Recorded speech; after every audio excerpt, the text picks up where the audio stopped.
మన భారతదేశం అనేది అనేక గొప్ప గొప్ప వంశాలకు, రాజ్యాలకు, చక్రవర్తులకు పెట్టింది పేరు. భారతదేశ చరిత్రలో గొప్ప స్థానాన్ని దక్కించుకున్న రాజ్యాలలో మగధ సామ్రాజ్యం ఒకటి. ఈ మగధ సామ్రాజ్యం గురించి మన వేదాలలో, రామాయణ, మహాభారతాల్లో కూడా ప్రస్తావించబడింది. ఎంతో గొప్ప చరిత్రను కలిగి ఉన్న ఈ మగధ సామ్రాజ్యం, దీన్ని పాలించిన రాజుల చరిత్రను కొంతమంది స్వదేశీ చరిత్రకారులు విదేశీ రాజులకు తొత్తులుగా మారడంతో భవిష్యత్తు తరాలకు వీరి గురించి తెలియనివ్వకుండా వీరి చరిత్రను మాయం చేసేశారు. కానీ అదృష్టవశాత్తు చలనచిత్ర పరిశ్రమ కారణంగా అప్పుడప్పుడు మనకు తెలియకుండా కనుమరుగైపోయిన ఎంతోమంది గొప్ప రాజుల చరిత్రను నేడు సినిమాల ద్వారా తెలుసుకోగలుగుతున్నాం. అలా చరిత్రలో మనకు తెలియకుండా దాగిపోయిన మగధ సామ్రాజ్యాధిపతి బింబసారుడు గురించే ఈ వీడియోలో మీకు తెలపబోతున్నాను. ఈ బింబసార మహారాజు కథ మీదనే మన తెలుగు హీరో నందమూరి కళ్యాణ్ రామ్ గారి తరువాతి చిత్రం విడుదలవబోతుంది. సో అంతకంటే ముందే ఈ వీడియోలో ఈ మహారాజుకు సంబంధించిన కొన్ని విషయాలను మీతో పంచుకుంటాను. వీడియో చాలా బాగుంటుంది, సో దయచేసి ఎండ్ వరకు చూడమని కోరుతున్నాను. అండ్ ఇలాంటి మరెన్నో ఇన్ఫర్మేటివ్ వీడియోస్ని మీ కొరకు తెచ్చేందుకు మీ సపోర్ట్గా జస్ట్ లైక్ చేయండి చాలు. సో ఇంక వీడియోలోకి వెళ్ళిపోదాం.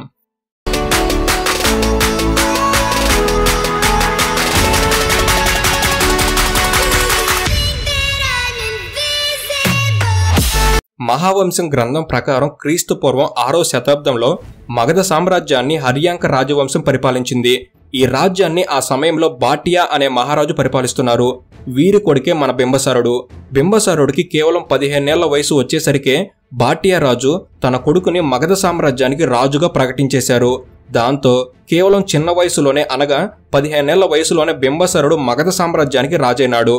ఇక రాజైన క్షణం నుంచి బింబసారుడి యొక్క ఒకే ఒక లక్ష్యం, తన ప్రాణం చివరి వరకు వీలైనంత మేర మగధ సామ్రాజ్యాన్ని భారతదేశ ఉపఖండంలో విస్తరింపచేయాలి అని నిర్ణయించుకున్నాడు.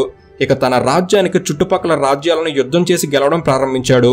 ఇతర రాజ్యాలను గెలవడం కోసం బింబిసారుడు కేవలం యుద్ధాన్నే నమ్ముకోకుండా సామదాన భేద దండోపాలను ఉపయోగించేవాడు. అవసరమైతే యుద్ధాన్ని చేయడం, యుద్ధంతో కుదరదనిపిస్తే సంధి చేసుకోవడం, ఇంకా కుదరదనిపిస్తే ఆ రాజ్యపు రాజకుమారిని పెళ్లి చేసుకోవడం, ఇలా తన తెలివితేటలతో చాలా రాజ్యాలను సొంతం చేసుకుని తన మగధ రాజ్యంలో కలిపేశాడు. ఇక బింబిసార అసలు ప్రస్థానం ఎలా మొదలైందో ఇప్పుడు చూద్దాం. క్రీస్తు పూర్వం 543వ సంవత్సరంలో బింబిసారుడు మగధ సామ్రాజ్యానికి తన 15 ఏళ్ల వయసులో రాజయ్యాడని చరిత్ర తెలుపుతుంది. ఇక సింహానాన్ని అధిష్ఠించిన తర్వాత తన సామ్రాజ్యానికి రాజధానిగా రాజ్గిర్ని స్థాపించాడు. ఈ రాజ్గిర్ అనే రాజధాని ప్రాంతం అనేది 5 కొండల మధ్యలో ఉంటుంది. అందుకే ఈ ప్రాంతాన్ని గిరివజ్రం అని కూడా పిలిచేవారు. రాజధానిగా ఈ ప్రాంతాన్ని బింబిసార ఎన్నుకోవడానికి గల కారణం, ఏ శత్రువైనా తమ రాజ్యంలోనికి ప్రవేశించాలి అంటే ముందుగా చుట్టుపక్కల ఉన్న కొండల్ని దాటుకుని ప్రవేశించాలి.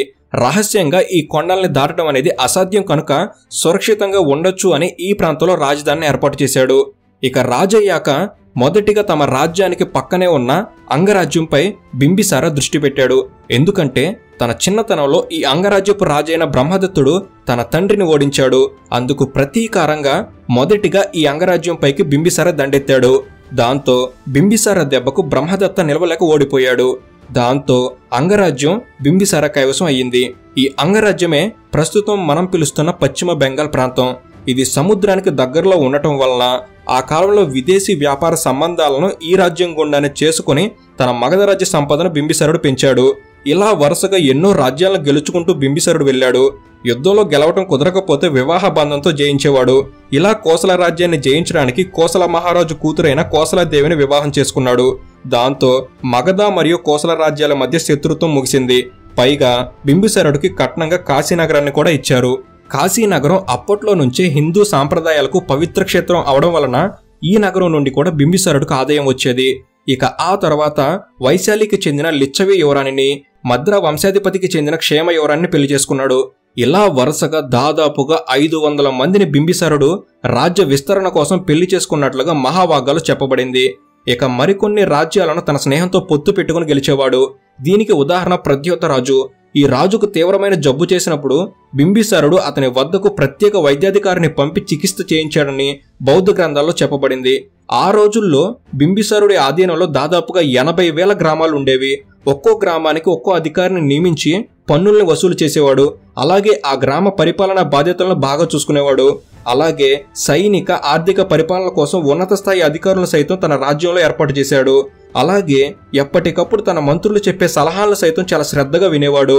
అలాగే యుద్ధం వచ్చినప్పుడు సైనిక వ్యవస్థను ఏర్పాటు చేసుకోవడం కాకుండా ముందు నుంచే పటిష్టమైన సైనిక వ్యవస్థను సిద్ధం చేసుకునేవాడు.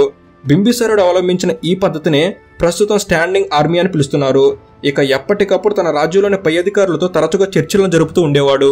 ఇలా బింబిసారుడు ప్రతి విషయంలోనూ ఎంతో దూరదృష్టిని కలిగి ఉండటం వలన మగధ రాజ్య ఖజానా అనేది ఎప్పుడూ నిండి పొర్లుతూ ఉండేది. ఇక అలాగే బింబిసారుడి మగధ రాజ్యంలో అప్పట్లో ఇనుము మరియు ఇతర ఖనిజాల నిక్షేపాలు పుష్కలంగా దొరికేవాయి.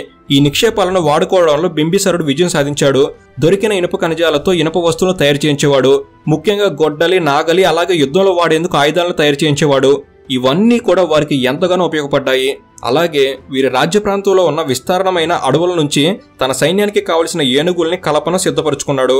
అలాగే వీరి రాజ్యం గంగానదికి ఒడ్డున ఉండటం వలన రైతులు విస్తారంగా పంటలను పండించేవారు. ఫలితంగా రైతులకు ఆదాయం లభించేది. దాంతో వారు రాజ్యానికి పన్నుల్ని బాగా కట్టేవారు. ఇలా ప్రతి అవకాశాన్ని వదలకుండా అప్పట్లో బింబిసారుడు వినియోగించుకునేవాడు.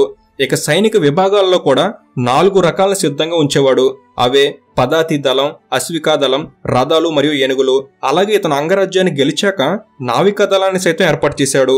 ఇలా యుద్ధ విషయంలో ప్రతి కోణంలో కూడా అడ్వాన్స్డ్ ఉండేవాడు. ఇక తన రాజ్యంలో అన్ని మతాలను గౌరవించేవాడు. ఇతని హయాంలోనే గౌతమ బుద్ధుడు అలాగే వర్ధమాన మహావీరుడు వారి వారి బోధనలను మొదలుపెట్టారని చరిత్ర చెబుతుంది. బింబిసారుడు హిందూ మతంతో పాటు బౌద్ధ మతం, జైన మతాలను కూడా ఆదరించాడు. జైన మరియు బౌద్ధ మత గ్రంథాల్లో బింబిసారుడు తమ మతస్థుడని ప్రస్తావించారు. అలాగే బింబిసారుడికి గౌతమ బుద్ధుడికి మధ్య ఉన్న అనుబంధం గురించి అనేక ఇతిహాసాల్లో తెలపడం జరిగింది. బింబిసారుడు వివిధ మతస్థులకి సైతం తన రాజ్యంలో ఆశ్రమాలను నిర్మించాడు. ఇలా ప్రతి విషయంలోనూ ఎంతో గొప్పగా, ఎంతో తెలివిగా, ఎంతో దూరదృష్టితో ఉండే బింబిసారుణ్ణి ఏ ఇతర రాజు ఎదుర్కొనలేకపోయాడు. కానీ బింబిసారుడు పతనం అనేది తన సొంత కొడుకు వల్లనే వచ్చింది. బింబిసారుడు తన కొడుకుల్లో ముఖ్యంగా అజాతశత్రువుని గుడ్డిగా నమ్మేవాడు. ఇదే అతని మరణానికి దారితీసింది. ఈ అజాతశత్రువు ఎప్పుడూ కూడా గౌతమ బుద్ధుడి బంధువు అయిన దేవదత్తుడి మాటలను వింటూ ఉండేవాడు. ఈ దేవదత్తుడు చాలా దుర్మార్గుడు. ఇతను బింబిసారుడి రాజ్యంలో తనకంటూ ఒక స్థానం కావాలని ఆశించి అందుకు అడ్డుగా ఉన్న బింబిసారుడిని తప్పించాలని అజాతశత్రువుకి తప్పుడు సలహాలనిచ్చాడు. దాంతో ఇతని మాటలు విన్న అజాతశత్రువు ఈ రాజ్యానికి రాజు అవ్వాలి అనే కోరికతో తన తండ్రిని జైల్లో బంధించి తర్వాత చంపించాడని బౌద్ధమత గ్రంథాల్లో ఉంది.